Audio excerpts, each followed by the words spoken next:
Hello यारो, तो कैसे हो सारे? और बिखरे पड़े हैं आज।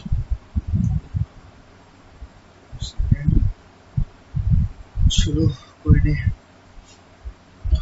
और क्या हाल है सभी के? ठीक है। तो हमारा प्लानिंग खत्म हो गया था, मतलब स्पीड ठीक चल रही है हमारी। अभी हम करेंगे ऑर्गेनाइजिंग। तो जैसा कि मैंने आपको कल कहा था कि मैं वो टॉपिक्स कवर नहीं करूंगा जो कि कटवा चुके हो, इसलिए इसमें हमने क्या कटवाया गया है।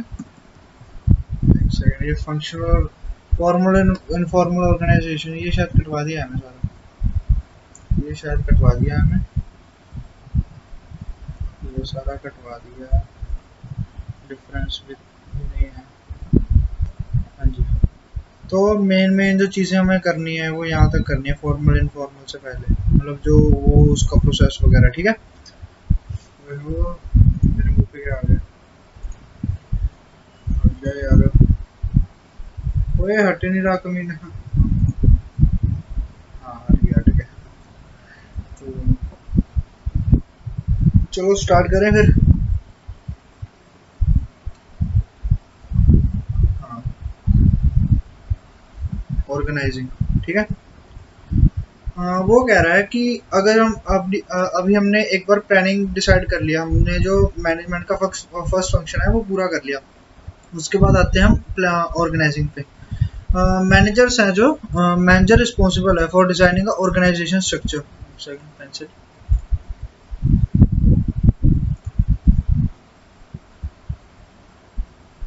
कौन सा इस बार, कौन सा इस बार? ये वाला हमेशा होता है। छोड़ो, कोई इशू नहीं। 15 पे जाएगा इसको। हाँ जी। तो वो कह रहा है कि मैनेजर रिस्पॉन्सिबल होते हैं ऑर्गेनाइजेशन स्ट्रक्चर को डिजाइन करने के लिए। इसको हम ऑर्गेनाइजिंग कहते हैं। इसमें क्या क्या होता है? इसमें होता है कि, एक सेकेंड, इसमें वो प्रोसेस होता है कि हमने जो एक्टिविटीज है जो हमने करनी है उसको डिटरमाइन करना है। ठीक है। और वो एक्टिविटीज ग्रुप कैसे होंगी, रिस्पॉन्सिबिलिटी अथॉरिटी कैसे डेलीगेट की जाएगी और कौन किसको रिपोर्ट करेगा। ठीक है। पहले की कौन सी एक्टिविटीज कंडक्ट की जाएंगी, उन एक्टिविटीज को कैसे ग्रुप किया जाएगा, अथॉरिटी और रिस्पॉन्सिबिलिटी कैसे डेलीगेट की जाएगी, कैसे बांटी जाएगी और कौन किसको रिपोर्ट करेगा। ये it refers to the process of defining and grouping the activities of an enterprise and establishing authority and responsibility relation among them. ये वो प्रोसेस है जिसमें हम एक्टिविटीज देखते हैं करनी क्या है, उनको ग्रुप करते हैं, सिमिलर नेचर की एक्टिविटीज को ग्रुप करते हैं और फिर उनमें हम अथॉरिटी और रिस्पॉन्सिबिलिटी रिलेशन को जोड़ देते हैं उसके साथ। ठीक है। ये डेफिनेशन आप अपनी मर्जी से कर लेना। हमारा पहला फीचर आता है वो है division of work. Division of work मैं काफी बार करवा चुका हूँ फ्यूल में भी। डिवीजन ऑफ वर्क क्या है? ये बेसिस है ऑर्गेनाइजेशन का। It is a basis of organisation. दूसरे शब्दों में कहा जाए कि कोई भी organisation without division of work survive नहीं कर सकती। जितना एंटायर काम है उसको हम मैनी डिपार्टमेंट्स में बांट देते हैं। ठीक है। और ये हर डिपार्टमेंट क्या कहते हैं, आगे सब डिपार्टमेंट में बांट देते हैं उसको। आगे आता है कोऑर्डिनेशन। कोऑर्डिनेशन क्या चीज़ है? ऑर्गेनाइजेशन के अंदर काफी बंदों को अलग अलग काम दिया जाता है, लेकिन उन सभी का एम सेम होता है कि अपने ऑर्गेनाइजेशन के ऑब्जेक्टिव अचीव करना। ठीक है। हर एक को अलग अलग काम दे दिया, लेकिन एम हर एक का सेम ही है कि अपने ऑर्गेनाइजेशन के ऑब्जेक्टिव अचीव करना। ऑर्गेनाइजेशन इंश्योर करता है कि सभी पर्सन का जो काम है वो एक दूसरे पे डिपेंड करे। ये नहीं कि वो अपना काम कर रहा है, वो अपना काम कर रहा है। मतलब हाँ, अगर समझो परचेज और सेल डिपार्टमेंट है, परचेज डिपार्टमेंट सेल डिपार्टमेंट ना परचेज डिपार्टमेंट के साथ अलाइन करके चलेगा कि तुम कितना, एक सेकंड, कि तुम कितना सामान खरीद रहे हो, हम उसके हिसाब से कितना बेचेंगे, ये सारा। तो हर एक काम दूसरे काम के साथ वो इंटरडिपेंडेंट हो, इंडिपेंडेंट नहीं, इंटरडिपेंडेंट हो। All the person depends on each others work even though it happens to be different. चाहे काम अलग अलग है, परचेज अपना खरीदेगा, सेल अपना बेचेगा, लेकिन एक दूसरे के ऊपर डिपेंडेंट होना चाहिए काम। Hence it helps in establishing coordination. आगे आता है plurality of person. Organisation group है काफी पर्संस का जो कि असेंबल हुए होते हैं कि एक कॉमन पर्पस फुलफिल हो सके। एक अकेला इंडिविजुअल को हम और एक अकेला इंडिविजुअल ऑर्गेनाइजेशन क्रिएट नहीं कर सकता। Common objective. काफी पार्ट्स ऑर्गेनाइजेशन के जो कि डिफरेंट फंक्शंस परफॉर्म करते हैं, लेकिन उनका एक ही मोटिव होता है कि हमने अपना जनरल ऑब्जेक्टिव अचीव करना है। ठीक है। उसके बाद ऑर्गेनाइजेशन मशीन है मैनेजमेंट की। इसको ऑर्गेनाइजेशन को मैनेजमेंट की मशीन कहा गया है क्योंकि इसमें सारे के सारे अथॉरिटी, रिस्पॉन्सिबिलिटी, रोल्स वगैरह डिफाइन किए जाते हैं। कौन सुपीरियर है, कौन सबॉर्डिनेट है, किसके पास कितनी अथॉरिटी है वगैरह सब कुछ इसमें डिफाइन किया जाता है। कितने लेवल्स होंगे, हर लेवल में कितने डिपार्टमेंट हो गए, आगे कितने सब डिपार्टमेंट हो गए, उसमें कितने बंदे काम करेंगे। तो ये मशीन है मैनेजमेंट की। ये वैसी मशीन है जिसमें कोई भी पार्ट अगर खराब हो या कोई नॉन फंक्शनल हो, वो हम अफोर्ड नहीं कर सकते। हम ये नहीं देख सकते कि हाँ कोई नहीं गलती से गलत स्ट्रक्चर बन गया तो सारा का सारा काम खराब हो जाएगा। हम इसमें क्या कहते हैं, वो हल्का सा भी फ्लेक्सिबिलिटी अफोर्ड नहीं कर सकते।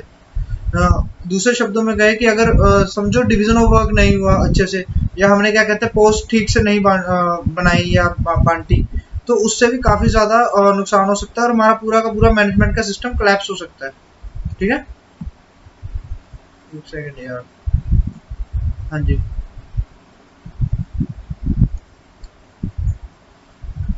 अगर कोई भी पार्ट नॉन फंक्शनल हो तो सारा का सारा काम खराब हो सकता है। जैसे हम डिवीजन ऑफ वर्क ना करें अच्छे से या पोस्ट अच्छे से क्रिएट ना करें तो सारा मैनेजमेंट का सिस्टम कोलैप्स हो सकता है। आगे इसकी इंपॉर्टेंस क्या है, पहले हम इसको रटेंगे पॉइंट्स को। ठीक है, पहला division of work, coordination, plurality of persons, common objective, organisation. Division of work, coordination, plurality of persons, common objective, organisation is a machine of management. Sorry, पहले मैं एक भूल गया था अभी। डिवीजन ऑफ वर्क, कोऑर्डिनेशन, प्लurality of persons, common objectives, a machine of management. Division of work, coordination, plurality of persons, common objectives, machine of management. Division of work, coordination, plurality of persons, common objectives, machine of management. ठीक है, आगे आता है importance क्या है organising की। इससे हम स्पेशलाइजेशन अचीव कर सकते हैं। स्पेशलाइजेशन कैसे, कि जैसे सारी एक्टिविटीज को हम डिवाइड करेंगे छोटे छोटे कामों में, और हर एक एक्टिविटी को उसके कॉम्पिटेंट एम्प्लॉय को या उसके एक्सपर्ट को दिया जाएगा। ठीक है, इससे हम ज़्यादा से ज़्यादा काम करवा सकते हैं कम से कम समय में। जैसे कोई बंदा उस चीज़ का एक्सपर्ट होता है, ठीक है, as compare to that individual who is not expert in that thing या और वर्क। तो जो बंदा एक्सपर्ट है और जो नहीं है, तो जाहिर सी बात है जो बंदा एक्सपर्ट है वो ज़्यादा मतलब काम कर सकता है, जल्दी मतलब कम समय में ज़्यादा काम कर सकता है वही वाला। और उससे क्या होगा, ऑर्गेनाइजेशन को स्पेशलाइजेशन की वो बेनिफिट मिलेगा कि देखो काम बांटा, उसको उसके एक्सपर्ट को दे दिया, उसने कम समय में काम करके दे दिया, आपकी कॉस्ट बची, आपका प्रॉफिट ज़्यादा होगा और आपका क्या कहते हैं टाइम कम लगेगा। उसके बाद हमारा आता है क्लैरिटी इन वर्किंग रिलेशनशिप्स। उसके बाद है clarity in working relationship. Organising है वो क्लैरिफाई करता है वर्किंग रिलेशंस को एम्प्लॉयज के बीच में। वो ये बताता है कि कौन किसको रिपोर्ट करेगा, who is accountable to whom. इसलिए कम्युनिकेशन काफ़ी ज़्यादा इफेक्टिव हो जाता है, बढ़िया हो जाता है, और इससे पता भी लगता है कौन किसी के लिए अकाउंटेबल है। जैसे मैं अपने सुपीरियर से रिस्पॉन्सिबिलिटी लूंगा, आगे अथॉरिटी डेलीगेट करूंगा कि चलो तुम काम करो, तो पता है ना मेरे नीचे वाले एम्प्लॉयज मेरे लिए अकाउंटेबल है, मैं अपने सुपीरियर के लिए अकाउंटेबल हूँ। तो optimum utilisation of resources, organisation के वही प्रोसेस में ना जो सारा का सारा काम है वो डिवाइड कर देते हैं स्मॉल एक्टिविटीज में, जो वही पहले बताया। There is a different employee performing every different job. मतलब हर एम्प्लॉय अपना काम कर रहा है, इसलिए कोई भी चांस नहीं है कि क्या कहते हैं फालतू काम हो। फालतू काम इन द सेंस कि एक ही काम दो बार हो जाए, जैसे इतने यूनिट्स कहे थे तो क्या कहते हैं उसी टाइप के मतलब ज्यादा यूनिट्स बना दिए। मतलब ये है कि डुप्लीकेशन ना हो काम का और वेस्टेज ना हो रिसोर्सेज की, वो ये बात कह रहा है। There is a different employee performing every different job. If doing so, there is no possibility of any activity being left out or any possibility of unnecessary duplication of any job. इसलिए consequently there is optimum utilization of all available resources. Resources में क्या, man material machine money, man material machine money in the organisation. उसके बाद आता है adaptation to change, कैसे हम अपने चेंज को अपने ऊपर वो करते हैं, अडेप्ट करते हैं उसको। ऑर्गेनाइजेशन प्रोसेस है वो ऑर्गेनाइजेशन को इतना कैपेबल कर देता है, वो किसी भी तरह का चेंज है जो कनेक्ट होता है एम्प्लॉयज की पोस्ट के साथ, वो उसको अडेप्ट कर लेती है। वो कैसे पॉसिबल होता है कि एक clear scalar chain of authority होती है। ठीक है, ये जो मार्क करा रहा हूँ प्लीज, ऑर्गेनाइजेशन चैप्टर भी थोड़ा सा ऐसे है कि एग्जैक्ट समझने वाला नहीं है, हल्का बहुत थोड़ा सा ना करना पड़ेगा। तो जो मार्क करा रहा हूँ वो याद रखियो। ठीक है, अडेप्टेशन टू चेंज पॉसिबल कैसे, क्योंकि एक क्लियर स्केलर चेन है अथॉरिटी की for the managers right from top to the lower level. जैसे ही कोई मैनेजरियल पोस्ट वैकेंट होती है, समझो ये है 1 2 3 4, फर्स्ट पार्ट अगर समझो खाली हुआ तो जो सेकंड वाला है वो फर्स्ट पे आ जाएगा। इसको एक क्लियर स्केलर चेन कहते हैं। तो हर एक सबऑर्डिनेट को पता है कि उसका बॉस कैसे काम करता है, तो उसके लिए कोई डिफिकल्टी नहीं होती उसकी नई पोस्ट लेना। जैसे आप आगे जाके जॉब लगोगे, आपका जो बॉस होगा आपको सारी वर्क आपको सारी वर्किंग पता होगी उसकी कि वो कैसे कैसे काम करता है, इसलिए आपको कोई दिक्कत नहीं आएगी कि आप अपने बॉस का काम हैंड ओवर कर सकते हो या खुद ले सकते हो। ठीक है। इफेक्टिव एडमिनिस्ट्रेशन, ये हमेशा ऑब्जर्व किया हुआ है कि एक ना मतलब डाउट सा रहता है कि मैनेजर की अथॉरिटी कितनी है। ठीक है। ऑर्गेनाइजेशन में हर एक क्या कहते हैं, एक सेकंड देर यार सॉरी, ये ना थोड़े से नोट्स क्लियर नहीं है। ठीक है। The process of organizing makes a clear mention of each and every activity of every manager and also of their extent of authority। हाँ जी, वो कह रहा है ऑर्गेनाइजिंग का जो प्रोसेस है वो क्लियरली मेंशन कर देता है, क्लियरली बता देता है कि क्या कहते हैं मैनेजर कौन कौन सा काम कर सकता है और उसकी अथॉरिटी की एक्सटेंट कितनी है। मतलब मैनेजर कौन कौन सा काम करने के लिए कैपेबल है और उसकी अथॉरिटी की एक्सटेंट कहाँ तक है, कितनी है। वो ये भी बता देता है कि whom shall a manager order for a particular job, कि वो किस किस को कह सकता है ये काम करने के लिए, ये पर्टिकुलर जॉब के लिए किस किस को कह सकता है। तो ये भी ऑर्गेनाइजिंग उसको बताता है। और सभी को ऑर्गेनाइजिंग ये भी बता सकता है वो किसके लिए अकाउंटेबल है। फिर आता है इन दिस वे, मतलब जो जितनी भी कंफ्यूजन है वो सारी की सारी खत्म हो जाती है और अच्छी एडमिनिस्ट्रेशन होती है। दोबारा से इस पॉइंट को करते हैं कि ये हमेशा ना एक डाउट बना रहता है मैनेजर के पास कितनी अथॉरिटी है। जैसे आपका बॉस आप पे वैसे हुक्म चाड़े कि मैं तेरे को निकाल दूंगा, मैं तेरे को निकाल दूंगा, तो यार तुम्हें पता भी है उसके पास अथॉरिटी अगर निकालने की हुई ना तो वो आपको कैसे पता लगेगा। ऑर्गेनाइजिंग का एक स्ट्रक्चर ऐसा है जो आपको मैनेजर ये तक बता देगा कि वो कौन कौन से काम कर सकता है, उसकी लेवल ऑफ अथॉरिटी कितनी है। वो ये भी बता देगा कि मैनेजर किसको अपॉइंट कर सकता है पर्टिकुलर काम करने के लिए, और ये भी बता देगा कि कौन किसके लिए अकाउंटेबल है या लाइबल है। ठीक है। इसलिए कोई भी कंफ्यूजन नहीं रहती और एडमिनिस्ट्रेशन का प्रोसेस ठीक हो जाता है, एडमिनिस्ट्रेशन ठीक तरह से होने लग पड़ती है। फिर development of personnel, under the process of organisation delegation of authority is practised. This is done not because of the limited capacity of an individual but also discover new techniques of work. वो कह रहा है कि एक बंदा सारे काम नहीं कर सकता। ठीक है। चलो वो तो एक फैक्ट है, लेकिन स्टार्ट हम ऐसे ही करते हैं कि समझो मैं अकेला हूँ, मैं अगर सारे काम देखूँ कि मैं ये भी कर लूँ, ये भी कर लूँ, ये भी कर लूँ ऑर्गेनाइजेशन में, वो काम मैं नहीं कर सकता। ठीक है। मेरे को तो मैं उसके लिए अपनी अथॉरिटी डेलीगेट कर देता हूँ कि चलो थोड़ा सा काम आप कर लो, थोड़ा सा आप कर लो, थोड़ा सा आप कर लो, लेकिन जो इम्पोर्टेंट काम है मैं वो अपने पास रखूंगा। लेकिन वो चीज़ करने से ही, ठीक है, डेलीगेशन ऑफ अथॉरिटी करने से ही जो मेरे एम्प्लॉयज है उनको थोड़ा थोड़ा इंपॉर्टेंट काम मिलेगा, तो वो नए नए आइडिया से सोचेंगे और उस काम को करने की कोशिश करेंगे। इससे ये मतलब ये नहीं है कि बंदे की सिर्फ लिमिटेड कैपेसिटी होती है, ये है कि नए नए तरीके पता लगते हैं काम को करने के, और ये उनको अपॉर्चुनिटीज भी प्रोवाइड करता है कि आप डिसीजन ले सकते हो। ठीक है। सबॉर्डिनेट्स को इस सिचुएशन का फायदा उठाते हुए वो लेटेस्ट टेक्निक्स को फाइंड आउट करने का सोचेंगे। इससे जो हमारी ऑर्गेनाइजेशन है वो खुद भी, और जो पर्सोनल है हमारे सबॉर्डिनेट्स वो खुद भी ग्रो होंगे और डेवलप करेंगे। उसके बाद आता है एक्सपेंशन एंड ग्रोथ। ये कहाँ गया पॉइंट है?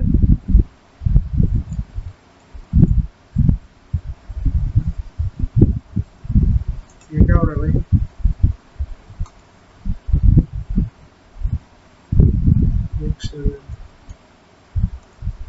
पीडीएफ हट रही है यार से।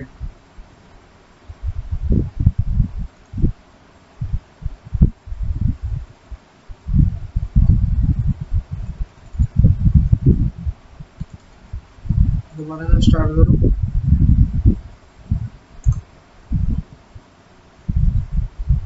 वो एक्चुअली मेरा कुछ डाउनलोड को भी लगा हुआ है तो काफ़ी ज़्यादा कॉम्प्लिकेशन है यार स्टार्टिंग में।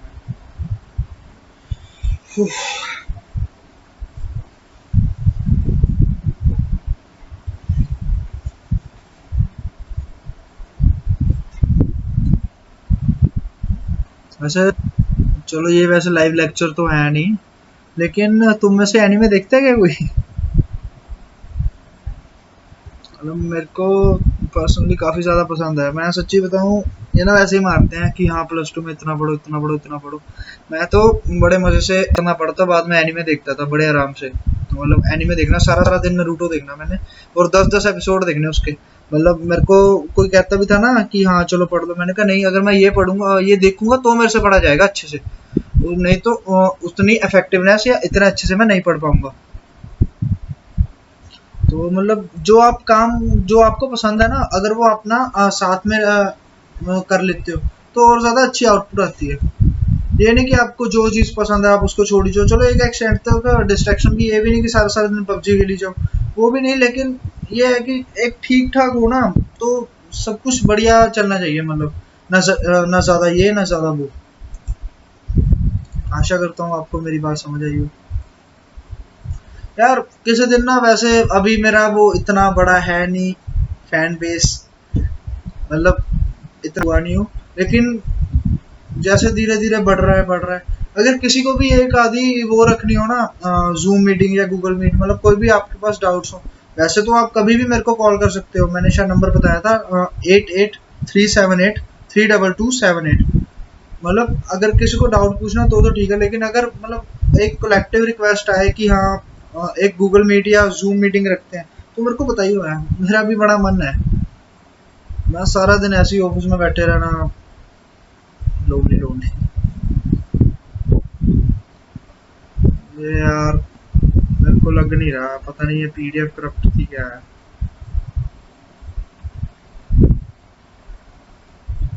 चल पड़ मेरी माँ। मैं इतना यार दोबारा से नहीं रिकॉर्ड कर सकता एक्चुअली ना, पता है पहले सेशन मतलब काफ़ी ज़्यादा डिफिकल्टीज आ रही हैं, मतलब प्लानिंग का आप देखो, वो मेरी फोर्थ रिकॉर्डिंग थी। मैं पहले भी उसका इम्पोर्टेंस तक पढ़ा हुआ था, ऐसे दिक्कतें आ रही हैं थोड़ी सी ना, बस थोड़ा सा सपोर्ट करो, और नहीं कोई issue.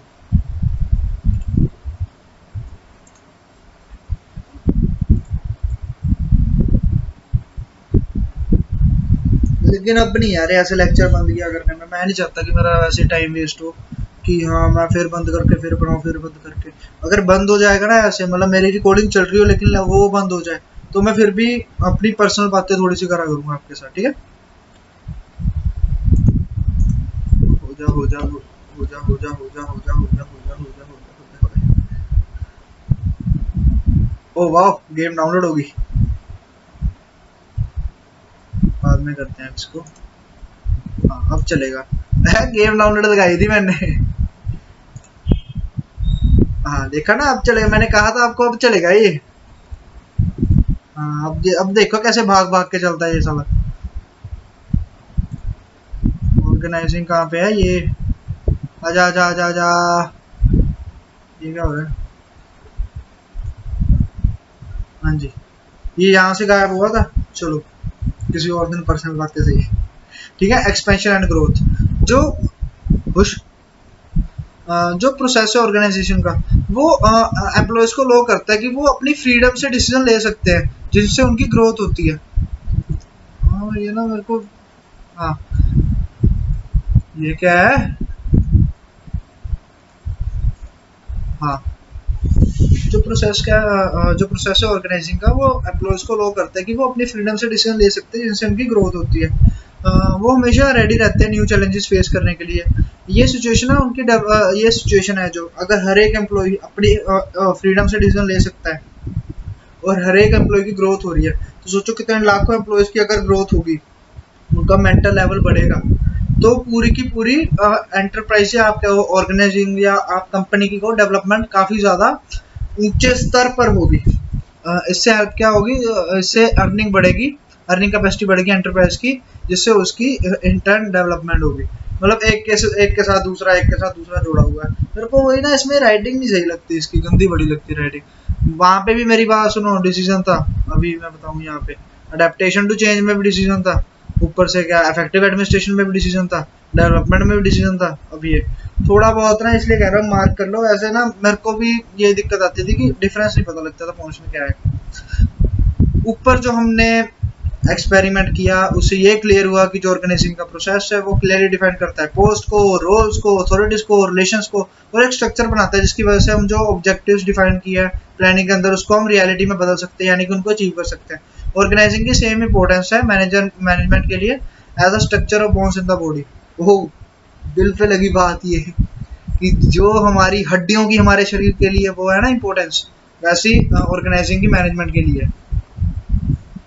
It means that organisation very important function में है। तो आगे आता है कंसेप्ट। कंसेप्ट क्या है ऑर्गेनाइजिंग का? ये ट्रिकी, यहाँ पे लिख दो ट्रिकी,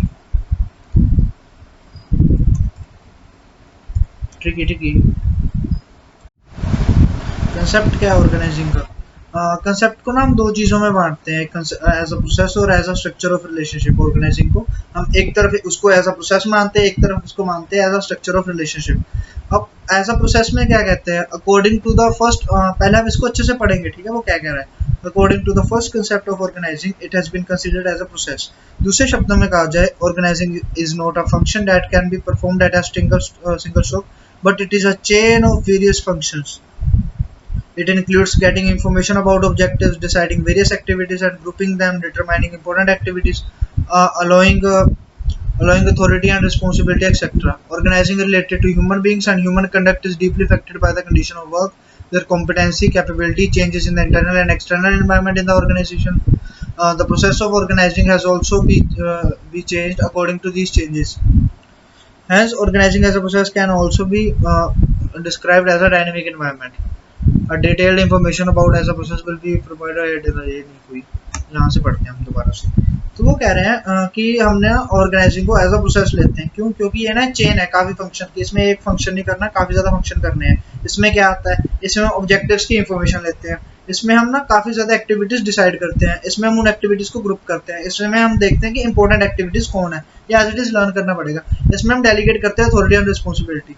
वो कह रहा है फिर जैसे कि ऑर्गेनाइजिंग ह्यूमन बीइंग के साथ रिलेट करता है, कि हम ह्यूमन बीइंग्स को ही सेट करते हैं कि किसकी क्या रोल है, क्या अथॉरिटी है, रिस्पॉन्सिबिलिटी है। जैसे कि हम ह्यूमन बीइंग के साथ रिलेट करता है ऑर्गेनाइजिंग, तो जो ह्यूमन कंडक्ट है, जो हमारा ह्यूमन रिसोर्स है, वो काफ़ी ज़्यादा इफेक्ट होता है किससे, जो हमारे कंडीशन ऑफ वर्क है ऑर्गेनाइजिंग में, उसकी कॉम्पिटेंसी क्या है, उसकी कैपेबिलिटी क्या है। एक सेकेंड। हाँ जी, तो मैं आपको बता रहा था कि जो ऑर्गेनाइजिंग है वो रिलेट करती है ह्यूमन बीइंग से, और जो ह्यूमन रिसोर्स है वो काफ़ी ज़्यादा इफेक्ट होता है कंडीशन ऑफ वर्क से, उसकी कैपेबिलिटी या कॉम्पिटेंसी से, इंटरनल और एक्सटर्नल इन्वायरमेंट जो ऑर्गेनाइजेशन का उसमें कोई चेंज आ रहा है उससे। तो जो प्रोसेस है ऑर्गेनाइजिंग का वो चेंज होता रहता है अकॉर्डिंग टू द चेंजेस, इसलिए इसको हम डायनेमिक कहते हैं। प्रोसेस को हम कहते हैं डायनेमिक एलिमेंट, ठीक है, प्रोसेस को हम कहते हैं डायनेमिक एलिमेंट। उसके बाद आता है स्ट्रक्चर, है स्ट्रक्चर ऑफ रिलेशनशिप, पहले इसको भी ऐसे पढ़ते हैं, ठीक है। According to this concept, organizing is treated as a structure of relationship. Under this, various posts are created and established. The mutual relationship of employees working on various posts, their authorities and responsibilities are defined. Relationship lays down as to who is superior, who is subordinate. Various posts in different departments of the organization are mostly permanent. Therefore, organization as a structure of relationship is a static element. As a structure of relationship, organization can be of two types: formal, informal. हाँ जी, वो कह रहा है कि ऊपर तो चलो हमने एज अ प्रोसेस पढ़ा है इसको, अब अभी आ रहा है as a structure of relationship. इसमें कह रहा है कि इसमें काफ़ी ज़्यादा पोस्ट बनाई जाती हैं, जैसे कोई जनरल मैनेजर की पोस्ट, कोई सीईओ की पोस्ट, कोई डायरेक्टर की पोस्ट, कोई ये पोस्ट, कोई वो पोस्ट, अपनी अपनी ऑर्गेनाइजेशन के हिसाब से अपनी अपनी पोस्ट बनाई जाती हैं, ठीक है। तो कह रहा है पोस्ट बनाने के बाद उसमें जो म्यूचुअल रिलेशनशिप है पोस्ट का वो डिटरमाइन किया जाता है, जैसे उनकी पोस्ट का क्या कहते हैं, जिसपे एम्प्लॉयज काम करेंगे वो पोस्ट डिटरमाइन की जाएगी, उसकी कितनी अथॉरिटी होगी, उसकी कितनी रिस्पॉन्सिबिलिटी होगी, वो डिटरमाइन की जाती है। नमस्ते भाई, आती नहीं इतने नहीं, अच्छा आंदे नहीं है, नहीं कदी कदार आंदे, इतना शाम के ना बैठने इधर कदी आंदे, हां कदी कदार आंदे। दसो जी, कोई नहीं, बस वो पूछना था कि पासपोर्ट वाला कितना बनया, फिर उधर काम का क्या होया, यानी वो चंडीगढ़ वाले को देता हूं ना। अच्छा अच्छा ठीक है, फिर कॉल कर लो। अच्छा हां जी, कॉल कर लो।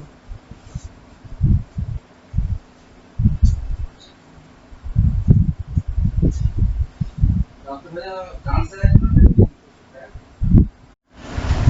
हाँ जी, तो इसमें ना रिलेशनशिप देखे जाते हैं, रिलेशनशिप ले डाउन की जाती है कि कौन सुपीरियर होगा, कौन सबॉर्डिनेट होगा। काफ़ी ज़्यादा पोस्ट होती हैं जो अलग अलग डिपार्टमेंट में वो परमानेंट होती हैं। ऐसे नहीं कि यार हमने एक पोस्ट बनाई है, ठीक है, कि हाँ इसका ये लीडर वाली पोस्ट ये होगी या ये वाली ये होगी, तो हम उसको बदलेंगे। जो हम पोस्ट बनाते हैं वो परमानेंट होती है, ये नहीं कि उन पर कोई बंदा रखे वो परमानेंट। जो हम एक बार पोस्ट जो डिक्लेयर कर देते हैं कि हाँ जी इसकी पोस्ट है, इसकी पोस्ट है, वो परमानेंट होती है। तो हमने ऊपर देखा था ऐसा प्रोसेस, वो था डायनेमिक एलिमेंट, ये है ये परमानेंट है इसलिए स्टैटिक एलिमेंट।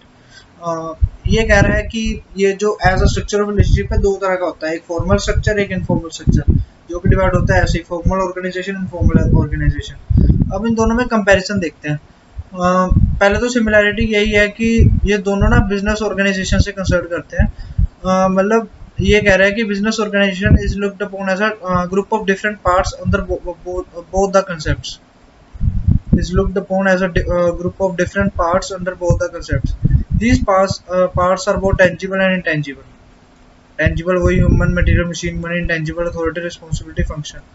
तो दोनों कंसेप्ट ना स्ट्रेस लेते हैं कि हम कैसे इनमें रिलेशनशिप वो कर सके, एस्टेब्लिश कर सके। वो कह रहा है कि बिजनेस ये दोनों कंसेप्ट में सिमिलरिटी क्या है कि दोनों ना इसको ना एक डिफरेंट पार्ट्स की तरह देखते हैं ये बिजनेस ऑर्गेनाइजेशन को, दोनों कंसेप्ट एज अ प्रोसेस भी as a structure of relationship भी। दोनों पार्ट्स कौन से, एक tangible man material machine money और एक इंटेंजिबल अथॉरिटी रिस्पॉन्सिबिलिटी फंक्शन और ऑब्जेक्टिव। इन दोनों में ना फिर वो करता है ये स्ट्रेस, मतलब वो करता है, कोशिश करता है कि इनमें रिलेशनशिप डाल सके वो। ऑन द कॉन्ट्रेरी इसमें ना डिफरेंसेस भी हैं, जैसे एज अ प्रोसेस की अगर हम देखें तो वो चीज़ है जो कि कंटिन्यू रहती है through out the existence of the enterprise. जो प्रोसेस है और वो चेंज होती रहती है, उसमें चेंजेस आते रहते हैं। जैसे मैन एक सेंट्रल पॉइंट है, ठीक है, उसमें फॉर एग्जांपल मैन, उसमें काफ़ी ज़्यादा चेंजेस आते रहेंगे। दूसरे शब्दों में कहें कि काफ़ी ज़्यादा चीज़ें अफेक्ट करती है और चेंजेस ना उसके हिसाब से इंट्रोड्यूस करने पड़ते हैं।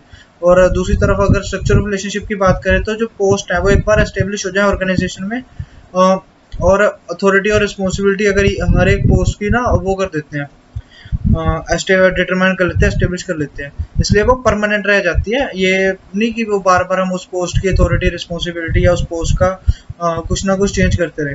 तो यही है कि here under this concept more attention is paid to post which are stable than to man. मतलब ऊपर वाले कंसेप्ट में हम इंसान को देखते हैं, दूसरे वाले कंसेप्ट में हम उसको देखते हैं, पोस्ट को। आगे आ रहा है प्रोसेस। प्रोसेस में चार चीजें आती है: identification, division of work, departmentalisation, assigning of duties, establishing reporting relations. Identification and division of work. Identification and division of work क्या है? इसमें कह रहा है कि जो हमारा फर्स्ट स्टेप है वो है आइडेंटिफाई करना और कि हमारा काम एक्चुअल में है क्या, और उसको डिवाइड कर देना। जैसे पहले हमने आइडेंटिफाई किया, उसके बाद जो पूरा काम है उसको बांट दिया वेरियस एक्टिविटीज में। जैसे समझो एक फोन मैन्युफैक्चरिंग का काम है, उसने उसको हमने बांट दिया ये एक्टिविटीज में कि हमने रॉ मटेरियल खरीदना है, हमने मैन्युफैक्चर पार्ट्स खरीदने हैं, हमने प्रोडक्शन करनी है, फिर हमने स्टॉकिंग करनी है, फिर हमने रिसर्च करनी है कि हाँ कैसे कैसे हम इसको मार्केट में उतार सकते हैं, फिर एडवर्टीजमेंट करनी है, फिर उसकी सेल करनी है, फिर हमने फाइनेंस का अरेंजमेंट करना है, उसके बाद अकाउंट्स बनाने हैं, कोरेस्पोंडेंस करना है, उसके बाद हमने एम्प्लॉयज का अरेंजमेंट करना है। डिपार्टमेंटलाइजेशन क्या होता है? डिपार्टमेंटलाइजेशन होता है, हेलो, और सॉरी यार थोड़ा यही प्रॉब्लम हो गई थी मेरी, जलती हैं काफ़ी ज़्यादा कि लगातार स्क्रीन में देखूँ ना तो चलो स्टार्ट करते हैं। डिपार्टमेंटलाइजेशन होता है कि एक ही नेचर की एक्टिविटीज़ को ग्रुप कर देना। Departmentalisation of activity start once the various activities have been design. मतलब एक बार जब हम देख रहे हैं कि हमें कौन कौन सा काम करना है to achieve the objectives of the company. The activities of the same nature are group together and assign to a particular department. It is known as grouping. जैसे purchase of raw material, purchase of manufacture part, इसमें हम purchase department में कर देते हैं। Production, stocking और research activities ये हम प्रोडक्शन डिपार्टमेंट में। एडवर्टीजमेंट और सेल्स हम सेल्स डिपार्टमेंट में या मार्केट डिपार्टमेंट में। और financial arrangement, maintenance of account and correspondence financial department में। ऐसे हम ग्रुपिंग कर देते हैं एक्टिविटीज की, ठीक है। ये देखो ये एक्टिविटीज, ये इनको हमने ग्रुप कर दिया। फिर आता है assignment of duties. At this stage the responsibility of each individual और पोस्ट इज डिसाइडेड। मतलब हमने सबको डिसाइड कर दिया है कि हमें हाँ जी किस बंदे को कौन सा काम देना है, ठीक है। परचेज मैनेजर जैसे purchase will given the task of purchasing goods. Sales manager goods बेचेगा। एडवर्टीजमेंट मैनेजर वो क्या कहते हैं एडवर्टीजमेंट करेगा। फाइनेंशियल मैनेजर ऐसे अकाउंट्स बनाएगा, फाइनेंशियल अरेंजमेंट करेगा। While assigning these duties, it is important to match the nature of work and capabilities of the person to whom it is given. ये line mark कर लियो, ठीक है, कि हमें उनकी स्किल या कैपेबिलिटीज भी साथ में देखनी है। फिर आ रहा है एस्टेब्लिशिंग रिपोर्टिंग रिलेशंस। जब दो से ज़्यादा क्या कहते हैं बंदे काम करते हैं एक ही गोल को क्या कहते हैं अचीव करने के लिए, तो उनके ना काम में इंटरडिपेंडेंस होना चाहिए, मतलब इंटर रिलेशनशिप होना चाहिए उनके काम में, और वो पता लगना चाहिए क्लियरली। जैसे हर किसी को पता होना चाहिए कि कौन सुपीरियर है कौन सबॉर्डिनेट है। जैसे परचेज मैनेजर का सुपीरियर और उसके सारे एम्प्लॉय वो सबॉर्डिनेट हो, और वो सिर्फ उसी से ऑर्डर वो करे, रिसीव करे। They will receive order from him and will be responsible only to him. तो ये था आपका ऑर्गेनाइजेशन 5.1। अभी थोड़ा सा शायद मेरे को नहीं पता, शायद एक थोड़ा सा लैग हुआ है इस लेक्चर में, लेकिन हाँ जी ये है काफ़ी ज़्यादा सिंपल है, इसको मतलब दोबारा से कराने की जरूरत नहीं है, काफ़ी ही ज़्यादा सिंपल है। 5.2 5.3 थोड़ा सा अटपट है तो करेंगे वो अभी। ओके है, ठीक है मेरे हिसाब से। चलो ख्याल रखियो है अपना, अगर कोई भी डाउट हुआ तो मेरे से पूछ लियो, ये है मेरा नंबर, ये। हाँ जी, 8837 378 32278, ठीक है। कोई भी डाउट हुआ कॉल कर लियो कभी भी, ठीक है। ख्याल रखियो।